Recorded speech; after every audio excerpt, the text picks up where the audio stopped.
Hey everyone, welcome to the second Lolcow update of the year. It's been kind of a quiet one.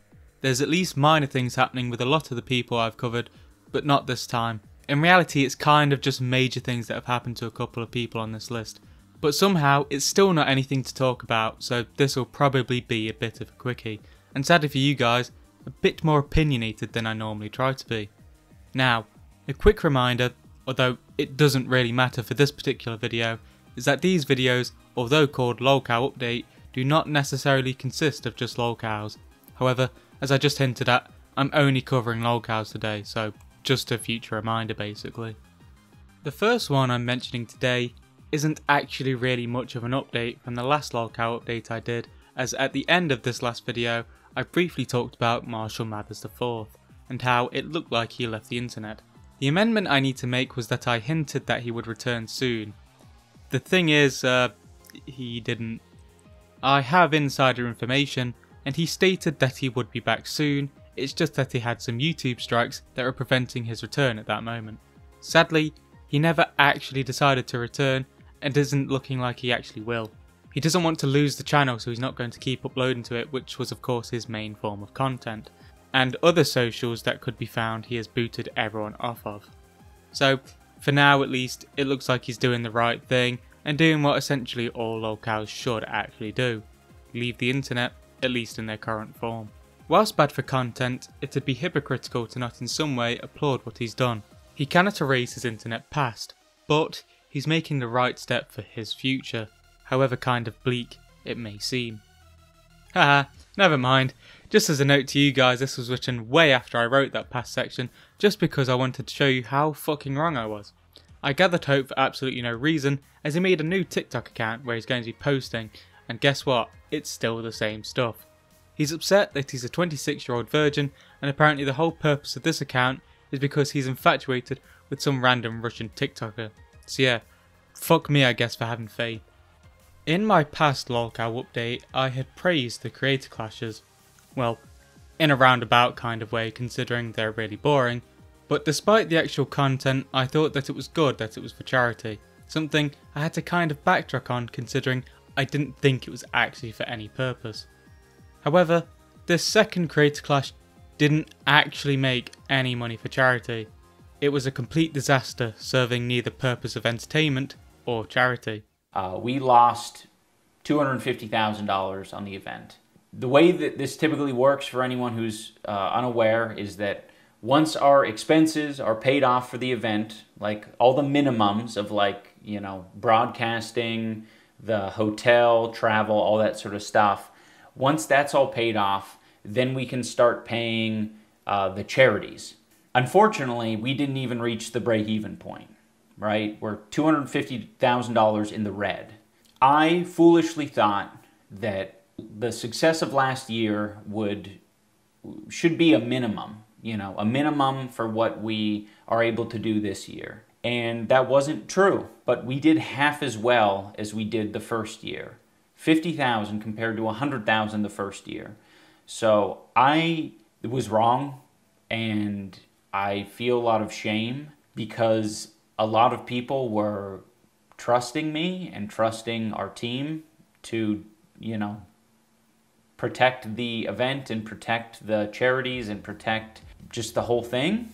This resulted in iDubbbz and Anissa having to stream for donations to actually earn the money to donate to the chosen charities, which normally wouldn't be a problem. However, Anissa decided to randomly, completely out of the blue, decide to reveal some very private and personal info about iDubbbz which he wasn't the most comfortable with having being revealed. Well, I want to ask Rajor a question first. Okay. Rajor... Wait, we should get Rajor in here.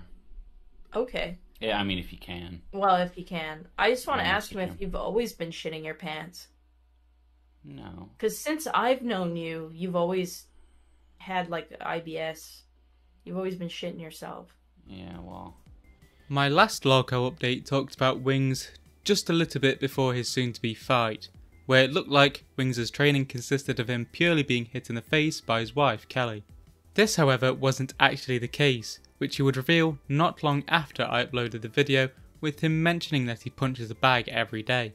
an ongoing task that would help him lose almost 20 pounds, which is truly an admirable feat considering his past failings with his weight. It's a good job on Wings for that count. On May 13th, Wings and Boogie's training finally came to fruition, with the boxing event finally happening. There were doubts from people as to whether Wings would actually show up considering his past on flaking on events, such as the Wilderness event a few years back. However, to his credit, he did actually turn up, coming to the UK of all places, so it's definitely a big step for him. I actually decided to watch this live, which is a first for me considering that I purposely don't watch these things because they're so uneventful, and I even decided to live tweet through it. The thing about this event, however, was that oh boy, was it uneventful. So I'll describe these whole events in the tweets I made. At 6:17, I tweeted, "I'm watching this stupid influencer boxing shit to see this Wings fight. This might be one of the lowest points of my life." I then had to sit there about 30 minutes of nothingness to get to the fight itself, where shortly after the fight began, at 6:44, I tweeted, "Well, Wings is rocking so far, but it's just completely stopped having to keep Boogie's shorts up." And then, 4 minutes later I tweeted, "And it's done.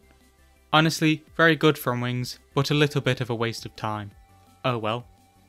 Basically, as you can tell from my tweets, the fight completely sucked.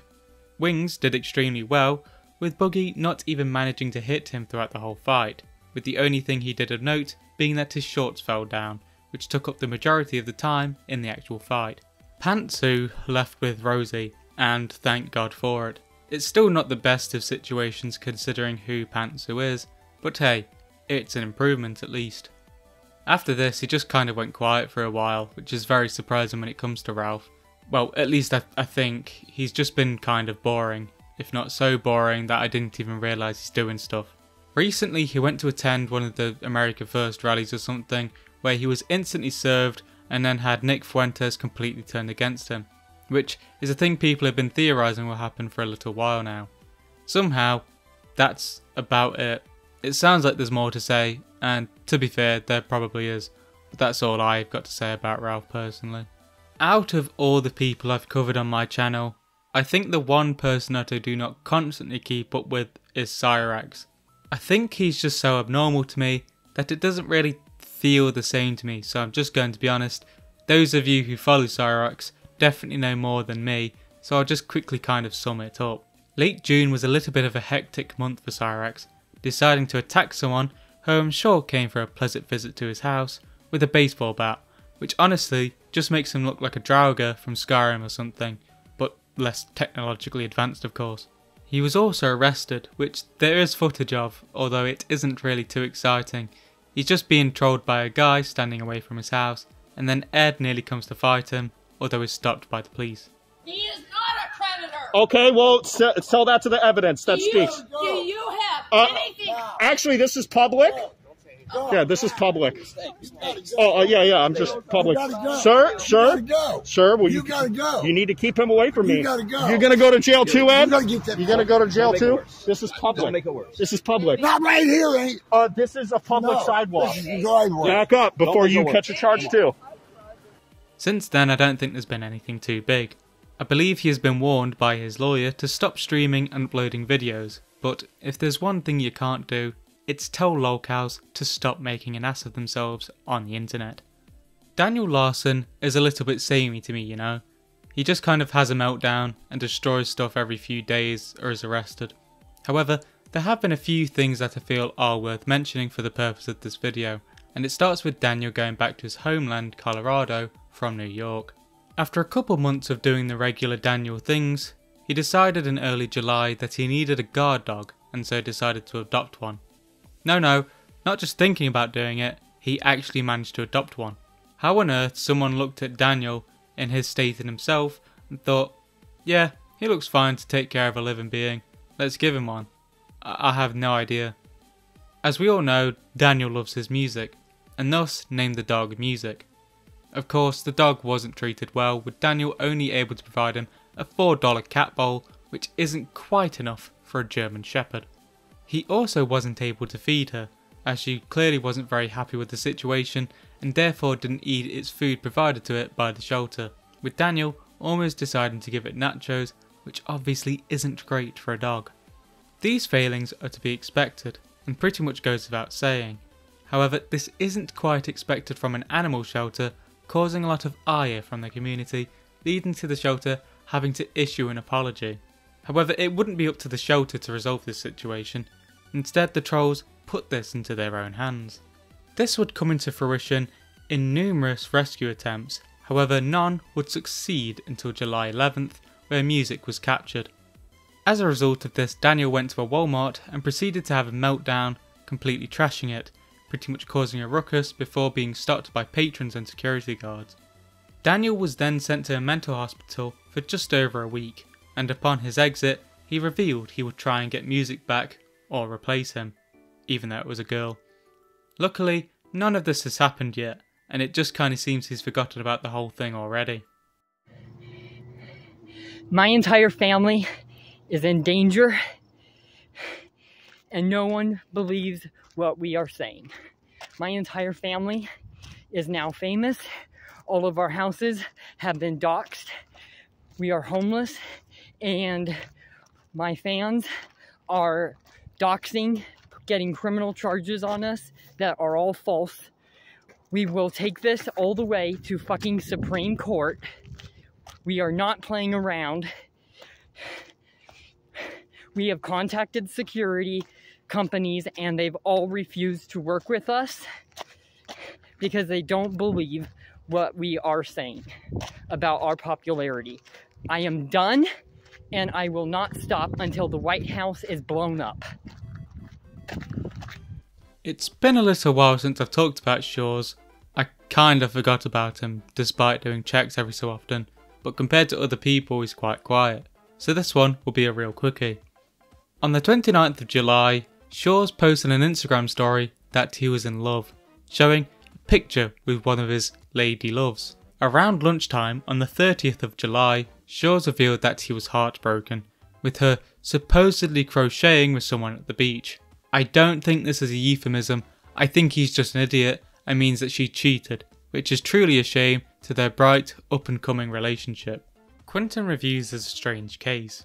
He's just kind of a dweeb who does stupid shit, like do weirdly long reviews on kids shows and has the occasional bad take. So he's not really someone who I ever need to actually do an update on, he's just kind of there. However, there was actually kind of a big incident with him, which is surprising, which came from a figure whom if you're a regular stream watcher of mine, you'll probably know of, with this surprisingly being a woman by the name of Flower Gothic.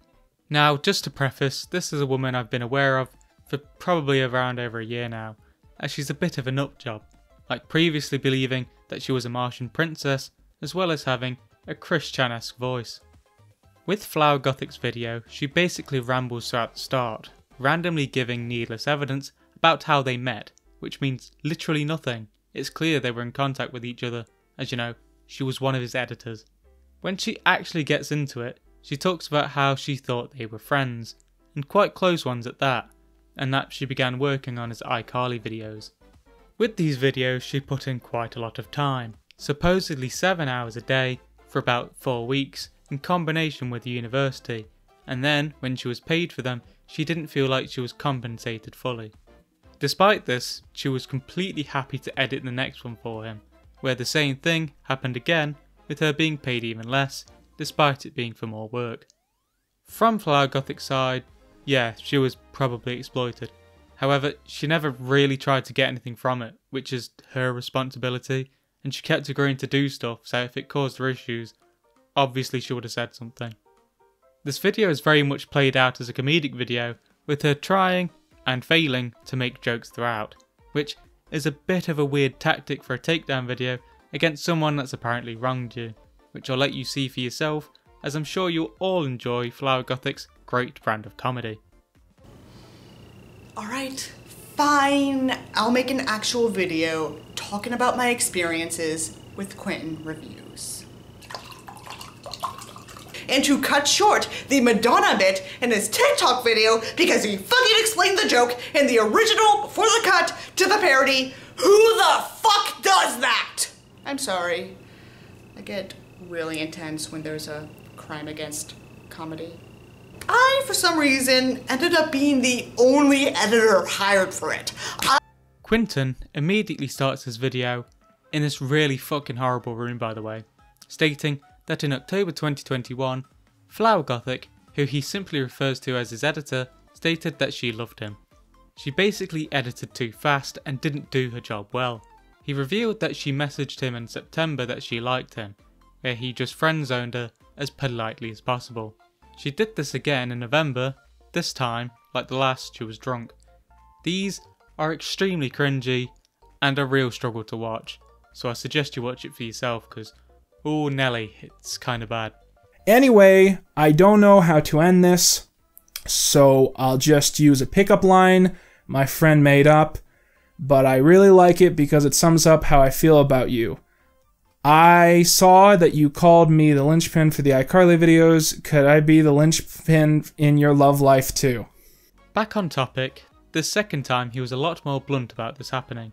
Flower Gothic did not respond well to this rejection and basically replied similarly to the things she said in her video. Quinton revealed this is the money she agreed and accepted, so yeah, she could have just absolutely asked for more, which is evident with the fact that he gave her $300 more when she requested as such with the second iCarly video. That's about it actually. For the rest of this video he just babbles on about his feelings, which I don't care about. So essentially, these two videos combined are roughly an hour long, although are basically filled up with only like 20 minutes at a stretch of content. Also with the release of this video, Flower Gothic commented on her own video stating, "Quinton, you had no right to reveal something I was trying to hide out of shame for 2 years. Jesus fucking Christ, what the hell is wrong with you?"